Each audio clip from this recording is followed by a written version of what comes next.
Hello. Today I want to talk about my final assignment about single adults who live in supportive housing or who lives on the street and need supportive housing. Today my agenda is talking about supportive housing for single adults in Waterloo region. Then I am going to talk about the importance of supporting homeless adults, why it is so important to funding people or supportive housing services. And then I'm going to talk about the community resources in the region. I'm going to talk about the single adults who live in Waterloo region. Waterloo region includes Cambridge and Kitchener and Waterloo too.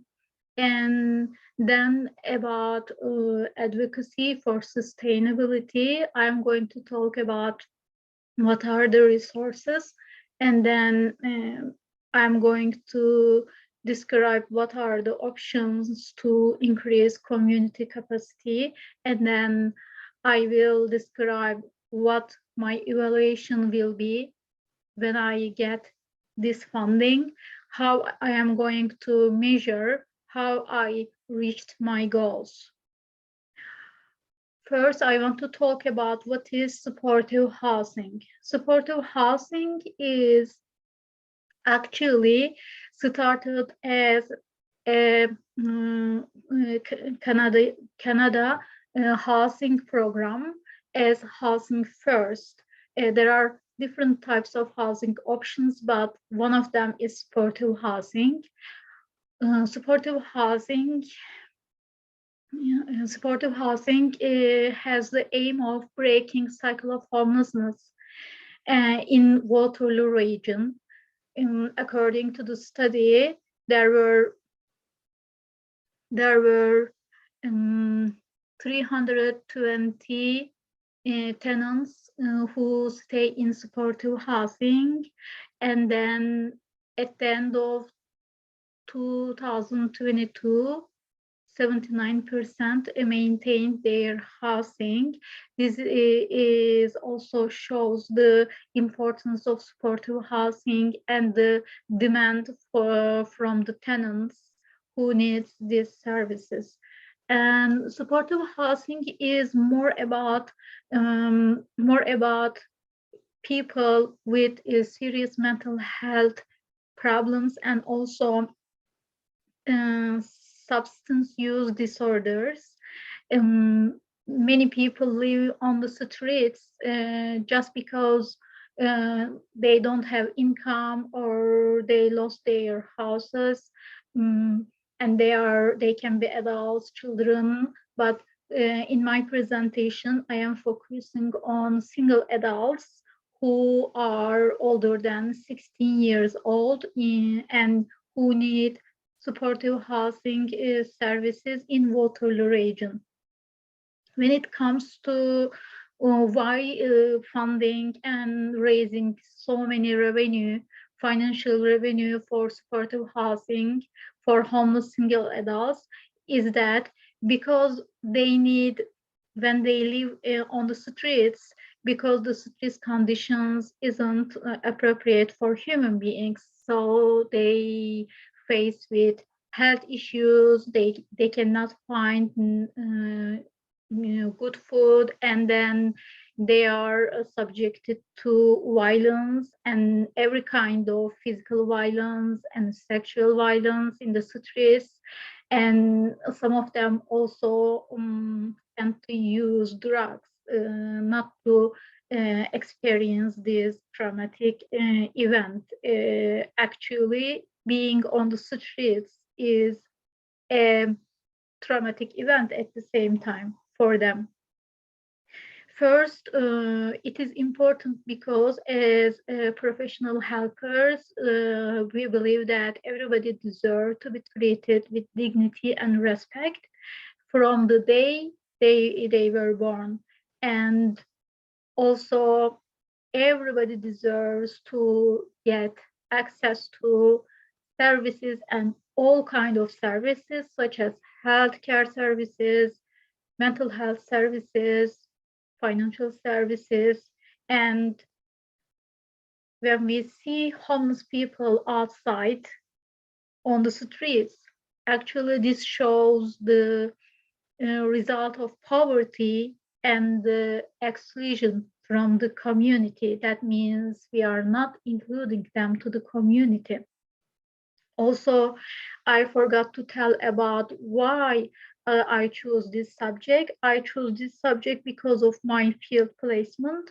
Actually, I am serving with this population, and I have realized that some of the people have substance use disorders, some of them have disabilities, some of them have brain injury, and generally, uh, people people face with the risk of not having a stable house because of mental health issues, drug use issues, and physical health problems or mental health problems. My first reason to focus on this group is we are all responsible as the members of this community. If we want to have a good community, a better community, we need to make sure that every individual are all the individuals are feeling better, they are healthy. And also, when the people stay in the streets, of course, they experience exclusion, they exposed to illnesses, and also even in some conditions, they face with the risk of dying. And also, of course, there are some outcomes, negative outcomes, which belongs to communities, such as people who live in the streets, since they don't have access to resources such as income, food, stable housing, they tend to commit crime.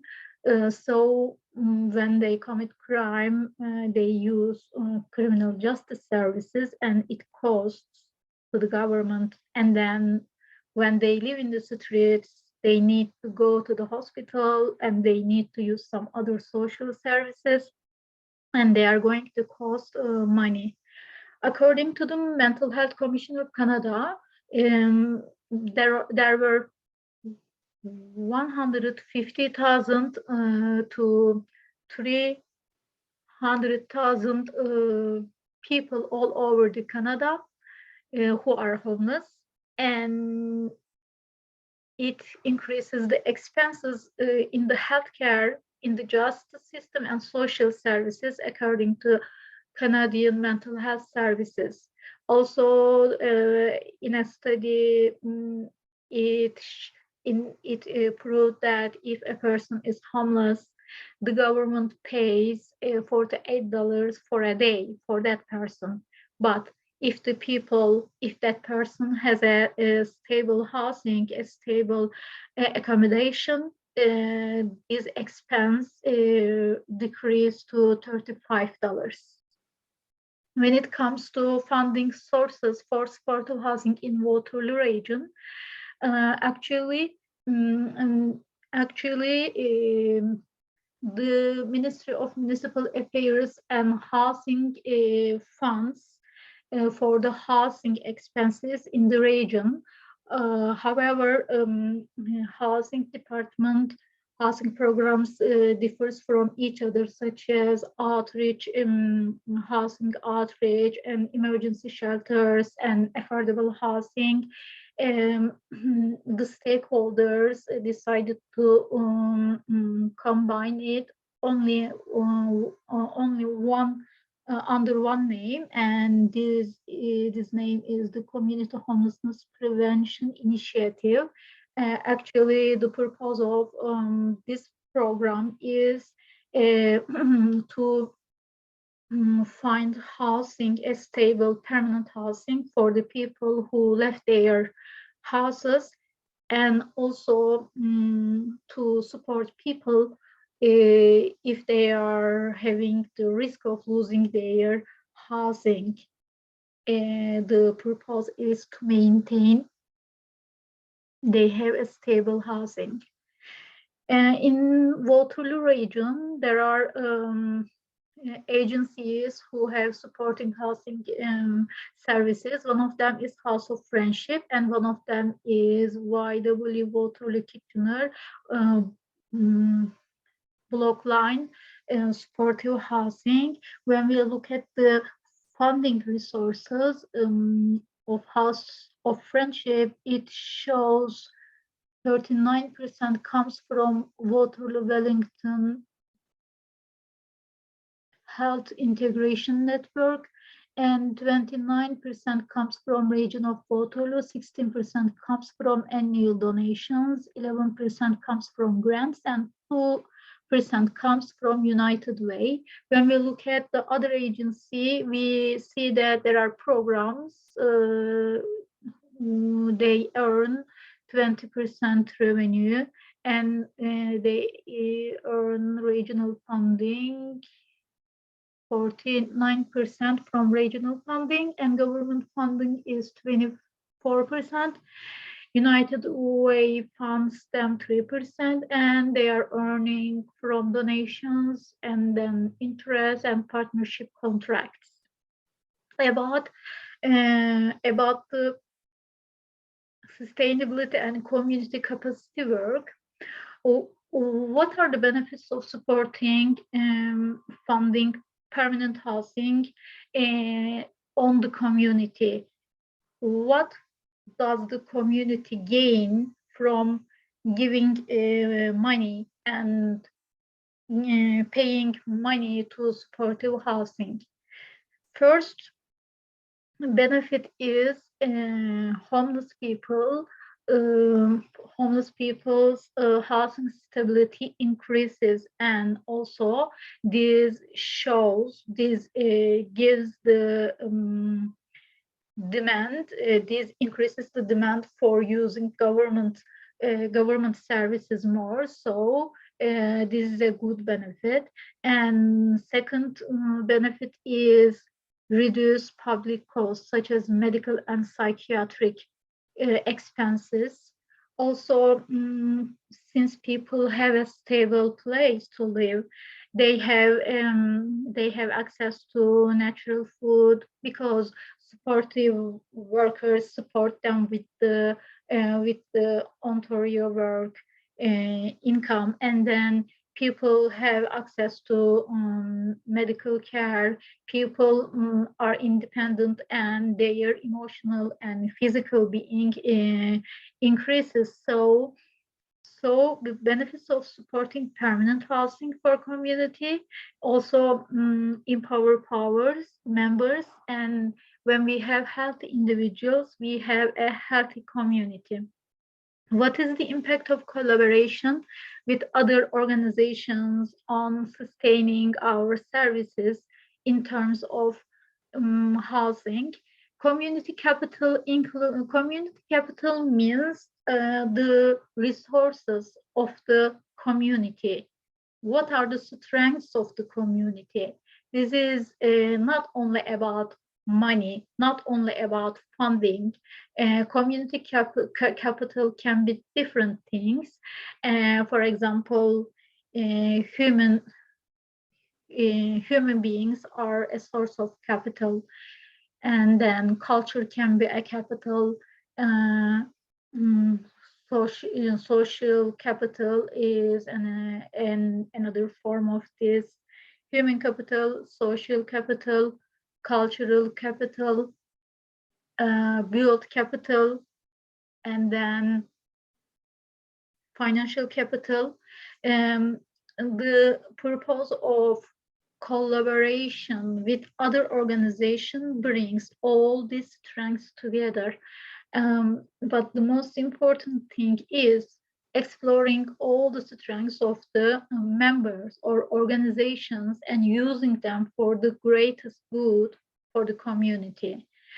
But it is very important to have the leadership qualities here, such as um, a leader should be easily resolve the conflicts and uh, have organized meaningful activities which brings people together, and then organize everything, and uh, very careful about who is interested in this funding and who is not.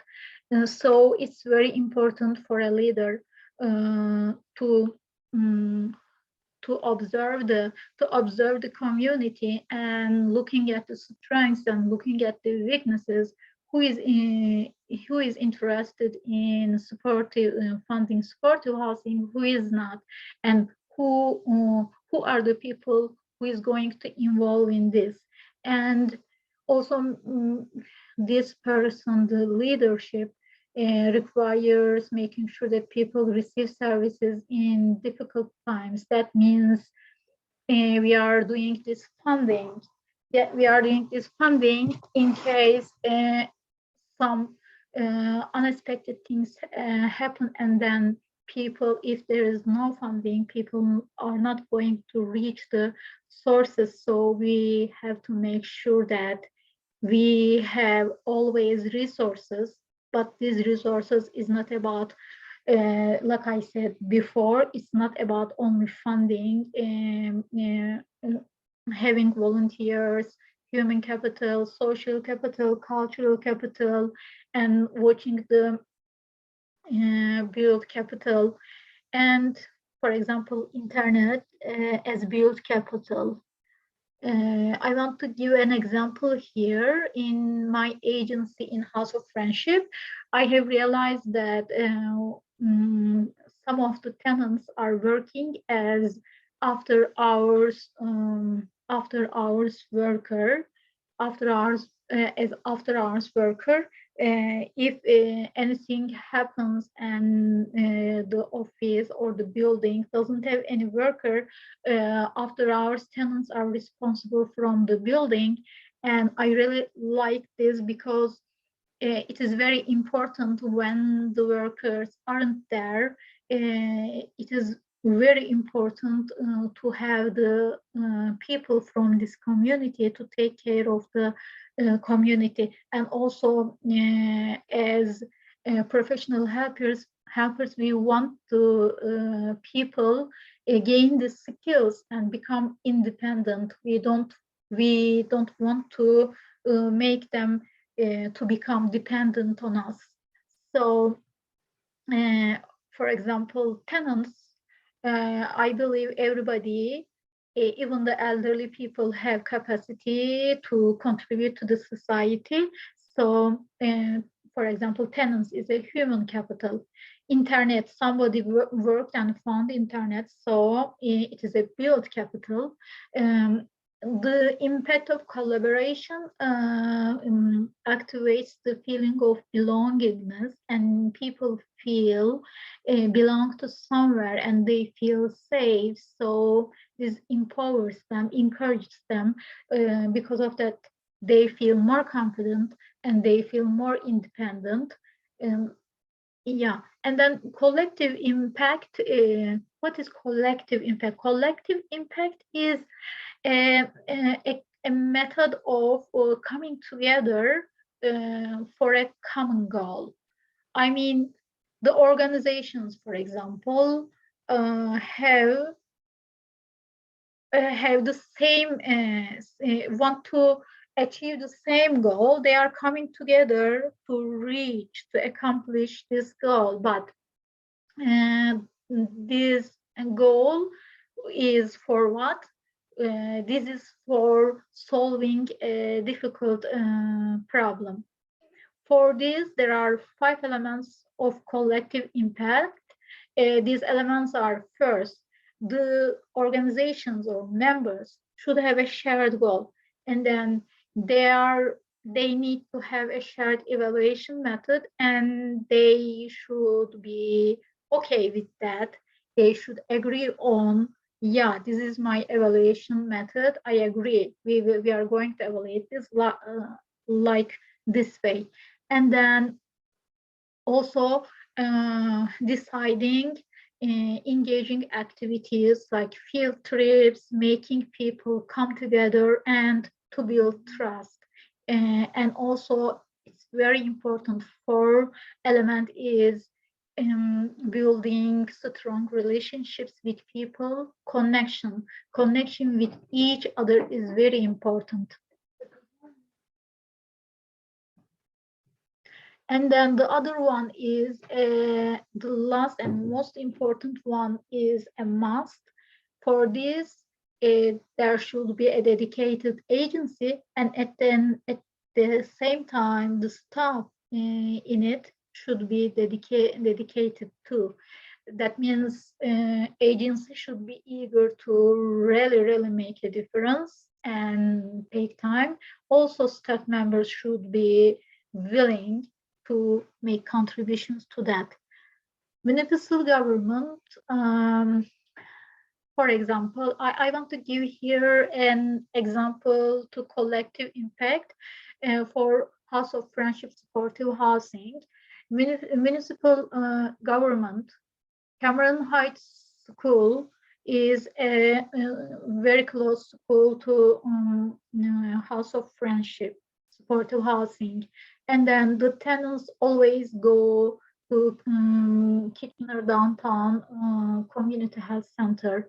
And also neighbors, there are neighbors around the building, and these tenants oftentimes have probation officers. They are always contacting to each other. Also, people always go to the working center. So these organizations, for example, can come together for a common goal. What can be the common goal? The common goal the common goal is to prevent homelessness in Waterloo region. For example, government can change some policies. Cameron Heights School is very close to the building, can open or allow to use the school for social activities. KDCHC helps these tenants for not for preventing them from dying overdose. So they know very well to the tenants. And there are also neighbors around the building. I think anytime neighbors can be invited to the supportive housing. There is a beautiful garden there for coffee time. And then maybe if they are interested in, some neighbors can call some tenants for coffee time. Uh, yeah, connection. We don't know. Maybe these neighbors, some of them is a doctor. We don't know. Some of them has another talent. We can use. Maybe another neighbor can be a teacher or a police officer. Every time this connection really helps. And then yeah, and then like I said before, the resources for House of Friendship Supportive Housing are Cameron Heights College Institute School, Working Center, Kitchener Downtown Health Community Center, Fire Department, Police Department, neighbors. There's a very close clinic, Benton Clinic, and residents. From this,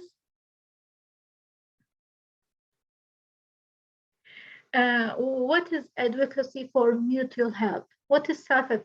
Self-help is um, mm, individuals who have the same experiences come together to share their experiences and they learn from each other. For example, residents in supportive housing can decide to go to picnic every day to Victoria Park and they can share their experiences there, and even there is no need to facilitator.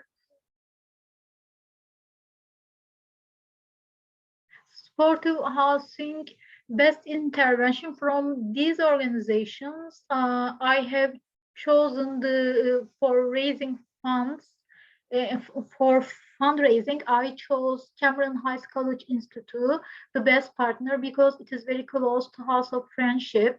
I think parents are the human capital there. Social workers in supportive housing are the cultural capital or social capital. They have the knowledge how to interact. So supportive workers, for example, can come together with the school administration, and if they are interested, they can make a parenting seminar and about parenting, child parents relationship, and then tenants can be tenants who are volunteering about preparing some food can sell the foods in school and then raise money for supportive housing. And this is a collaboration of two organizations.